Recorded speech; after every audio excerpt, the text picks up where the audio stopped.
పోలీసులు investigation start చేయాలి అంటే ఎలా అది మిస్టీరియస్ కేసు ఎలా ఉందంటే ఆ అమ్మాయి అంటే నగ్నంగా గుడి చుట్టూ తిరిగింది.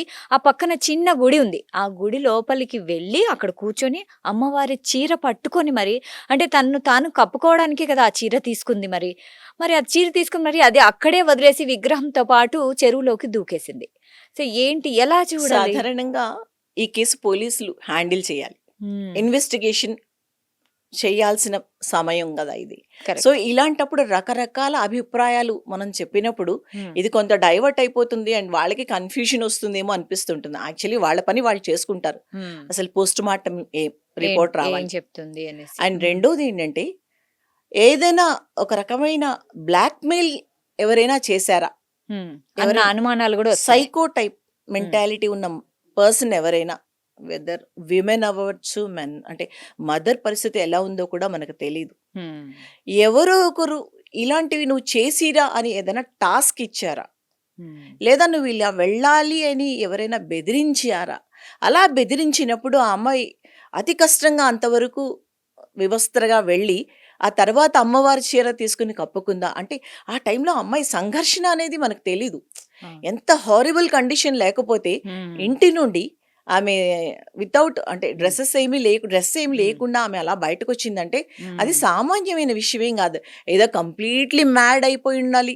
లేకుంటే ఎక్స్‌ట్రీమ్ స్ట్రెస్ లేకుంటే ట్రామా గూడా అయ్యుండొచ్చు గదా! ఎక్స్‌ట్రీమ్ స్ట్రెస్ అయినా, ట్రామా అయినా బట్టలైతే ఒక అదే. ఆడపిల్ల, మగవాళ్ళే తీయరండి. హ్మ్. అలాంటప్పుడు ఒక అమ్మాయి చదువుకున్న అమ్మాయి, అందులో తను అంటే అటు ఓల్డ్ కాదు, ఇటు మరీ టీన్స్‌లో టీన్ కూడా కూడా కచ్చి అడాలసెన్స్‌లో లేదు. అవును. మీకు అడాలసెన్స్‌లో ఉంటే అడాలసెన్స్‌లో ఏమవుతుందంటే వాళ్ళు ఏం చేస్తున్నారో వాళ్ళకి తెలీదు. ఎలా అయినా వెళ్ళొచ్చు. అవును. బట్ ఈ అమ్మాయి మెచ్యూర్డ్ ఏజ్ హ్మ్. అది. హ్మ్. 25 ఇయర్స్ అమ్మాయి 25, 24 ఇయర్స్ అనుకుంటా. 26 ఆర్ సో, సంథింగ్. ఆ హ్మ్. అమ్మాయి అలా చేసింది అంటే దానికి ఏదో బలమైన కారణాలుండాలి. హ్మ్. ఆర్ అంటే తనతో రెగ్యులర్‌గా మాట్లాడే వాళ్ళెవరైనా మాట్లాడినప్పుడు గానీ, లేదా తన ఆఫీస్‌లో తనతో మూవ్ అయిన వాళ్ళు గానీ, తర్వాత విశాఖపట్నంలో వాళ్ళ పేరెంట్స్ ఉన్న ఇంటి చుట్టుపక్కల ఉండేవాళ్ళు గాని, మనకిలాంటి విషయాలు అంటే ఇలాంటి హ్మ్. విషయాలు తెలుసుకున్న వాళ్ళు ఆ హుహు. వివరాల్ని మనకి చెప్పగలుగుతారు. రెండోది స్కూలింగ్ ఎలా జరిగింది ఈ అమ్మాయిది.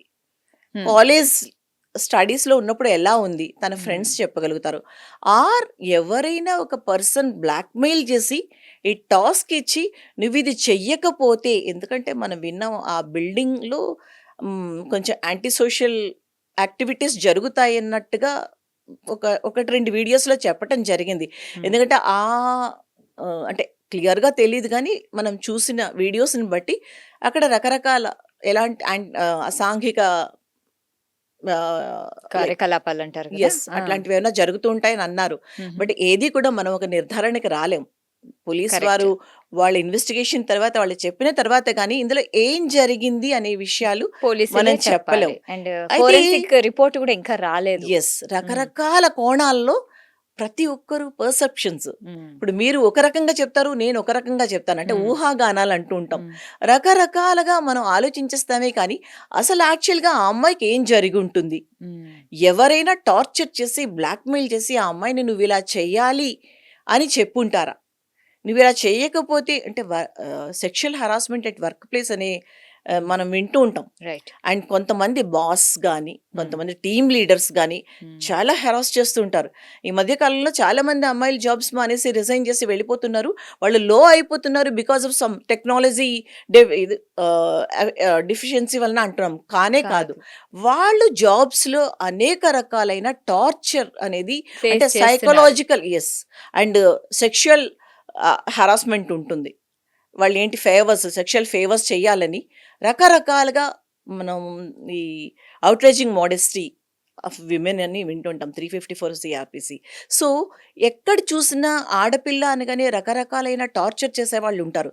అలా ఎవరైనా బ్లాక్‌మెయిల్ చేసి నువ్విలా చేస్తే చెయ్యాలి, చెయ్యకపోతే మీ అమ్మని ఏదో ఇలా థ్రెట్ చేస్తాం. ఏమైనా ఒక థ్రెట్ వలన హ్మ్. ఆ అమ్మాయి ఇలా చేసిందా అని అంటే ఇలాంటివి విన్నప్పుడు మనకనిపిస్తూ ఉంటుంది. అదర్‌వైజ్ అనిపిస్తుంది. ఆ అమ్మాయి షీ ఈస్ నాట్ మ్యాడ్. హ్మ్. సైకియాట్రిక్ ప్రాబ్లమ్ ఉన్నా ప్రీవియస్‌గా అంత పెద్ద ప్రాబ్లమ్స్ ఏం లేవు సైకియాట్రీ కదా! యెస్. ఎందుకంటే సైకాలజీ సైకియాట్రిక్ హ్మ్. ప్రాబ్లమ్ ఉన్నప్పుడు తను జాబ్ ఎలా చేయగలదు? హ్మ్. ఇప్పుడు ట్రామా వేరు, డిప్రెషన్ వేరు. కంప్లీట్‌గా డిజార్డర్ వేరు. హ్మ్. ఇవన్నీ కూడా టెంపరరీ. రైట్. ఏదైనా ట్రామాలోకెళ్ళింది, లేదా డిప్రెషన్‌కెళ్ళిందంటే ఇట్స్ పీరియాడికల్‌గా అప్పుడప్పుడు ఏదైనా జరిగినప్పుడు, పెద్ద పెద్ద ఇన్సిడెంట్స్ జరిగినప్పుడు కొంతకాలం ఆ తర్వాత వాళ్ళు నార్మల్ అయిపోతుంటారు. వాళ్ళని వాళ్ళే అసలు ఇప్పుడు హ్మ్. సాధారణంగా ఎప్పుడైనా ఎవరైనా ఒక సైకియాట్రిక్ దగ్గరికి వెళ్ళాలన్నా, సైకాలజిస్ట్ దగ్గరికెళ్ళాలన్నా వాళ్ళని వాళ్ళు సబ్మిట్ చేసుకుంటేనే మాలాంటి వాళ్ళం కౌన్సెలింగ్స్ గానీ, ఏదైనా హ్మ్. ట్రీట్మెంట్‌కి గానీ చేయగలుగుతాం. ఓపెన్‌గా మాట్లాడితేనే యెస్. మీరు చదవగలుగుతారు యాహ్! వాళ్ళని. హ్మ్. ఎందుకంటే మనం ఆ పర్సన్ వచ్చినప్పుడు హ్మ్. వాళ్ళు విల్లింగ్‌గా వచ్చారా? ఎవరైనా ఫోర్స్‌ఫుల్‌గా వాళ్ళని తీసుకొచ్చారా? అనే విషయం మాకు తెలిసిపోతుంది. కరెక్ట్. అవును. వాళ్ళు ఫోర్స్‌ఫుల్‌గా వస్తే మనం ఏం చేయలేం. హ్మ్. ఎవరో తెచ్చి ఆ అమ్మాయిని తెచ్చి మన దగ్గర కూర్చోబెట్టినప్పుడు తను అస్సలు కోఆపరేట్ చేయదు. Open up yeah! అవ్వదు. క్లినికల్ హ్మ్. సైకాలజిస్ట్‌కి చాలా పెద్ద ప్రాబ్లమ్ అవుతుంది. ఇలాంటివన్నీ కూడా అంటే చాలా స్టడీ చేయాల్సుంటుంది. 1, 2 నిమిషాల్లో మనం చెప్పేసేది కాదు. హ్మ్. కంప్లీట్‌గా మంత్లీ ఒక 3 sittings or 4 sittings must and should. So, అలాంటప్పుడు వాళ్ళంతట వాళ్ళు వచ్చి, వాళ్ళు కూర్చుని వాళ్ళ సమస్యను తెలుసుకున్నప్పుడు హ్మ్. అది చాలా ఈజీగా ఆ ట్రీట్మెంట్ అనేది ప్రారంభమవుతుంది. కొంతకాలానికి వాళ్ళు నార్మల్ అయిపోతుంటారు. అయితే ఈ అమ్మాయి విషయంలో తనంతా న్యూడ్‌గా వెళ్ళి ఒక టెంపుల్‌కెళ్ళి ఒక విగ్రహాన్ని తీసుకొని అంటే శారీని కప్పుకొని మళ్ళీ తర్వాత శారీని పారేసినట్టుగా అవును. అక్కడ చూపిస్తున్నారు. చూపిస్తున్నారు. కొన్ని సీసీ కెమెరాస్‌లో. ఆ అవును. తర్వాత ఆ విగ్రహాన్ని మళ్ళీ చెరువులో పడేసింది. తర్వాత తను చనిపోయింది అంటున్నారు. హ్మ్. సో, అంత పెద్ద నిర్ణయం తీసుకోవటానికి తనకి ఏం ఏంటి జరిగి రీజన్ ఉంటుంది? అసలు? ఆ! ఇవన్నీ కూడా పోలీస్ ఇన్వెస్టిగేషన్‌లో తప్పనిసరిగా బయటపడతాయి. ఎందుకంటే వాళ్ళు చాలా అంటే కీన్‌గా అబ్జర్వ్ చేస్తారు. అండ్ చాలా మందిని వెళ్ళి వాళ్ళు విచారణ చేస్తారు. చేస్తారు. ఏమైంది? అసలు పె తను బ్రాటప్ ఎలా ఉంది? హ్మ్. ఇప్పుడు తల్లి, తండ్రి విడిపోయారు. ఈ ఏజ్‌లో విడిపోయారు. ఆఫ్టర్ 30 ఇయర్సో, 28 ఇయర్స్ తర్వాత పెళ్లయిన తర్వాత విడిపోయారంటే దానికి అసలు బలమైన కారణం ఏంటి? అంటే మదర్ మైండ్‌సెట్ ఎట్లా ఉంది? హ్మ్. మదర్ బానే ఉందా? అసలు మదర్ ఎందుకంటే వాళ్ళు డైలీ మంత్లీ అంటే డైలీ రెంట్ పే చేసే విధంగా ఇల్లు తీసుకోవాల్సినంత అవసరం లేదసలు. కదా! అవును. బెంగుళూరులో ఉన్న అమ్మాయి అసలు ఇక్కడికి రావాల్సిన అవసరం లేదు. అమ్మనే అక్కడ తీసుకెళ్ళిపోవచ్చు. హ్మ్. చాలా పీజీ అకామిడేషన్స్‌లో బెంగుళూరులో విమెన్‌ని అంటే ఆడపిల్లలైతే తల్లిని రానిస్తారు. హ్మ్. ఫాదర్‌ని ఎలౌ చేయరు. అవును. మదర్‌ని ఎలౌ చేస్తారు. నిజంగా మదర్ ఫాదర్‌తో ఒకవేళ సెపరేట్ అయిపోయుంటే తను డైరెక్ట్‌గా బెంగుళూరే తీసుకెళ్ళిపోవచ్చు. సో, ఇవన్నీ మనం ఏంటంటే ఈ చైన్ కనెక్షన్స్ అనేది చాలా అవును. ఇంపార్టెంట్.